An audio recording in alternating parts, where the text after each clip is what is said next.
Okay, here's my theory for fixing the zoo's attendance problems. The whole feeding the animals policy. Oh, don't feed the animals. You can only feed certain animals. Fuck that shit. Here's my idea. They put some like food kind of ball things you can buy. I don't know, like maybe grind them up, put them in like rock pellet type form, and you can feed the animals by throwing shit at them, which would be food.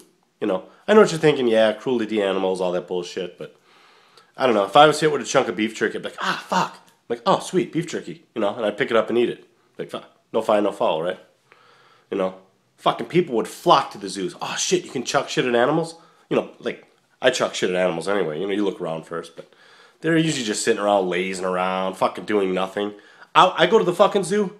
I want to see animals fucking being animals, going nuts, lions running around. Oh, lasers, those little pointable laser things, they work on the big cats too. So, little tip there. But my idea for fixing the fucking zoo: food. Feed the animals, folks. Feed the animals.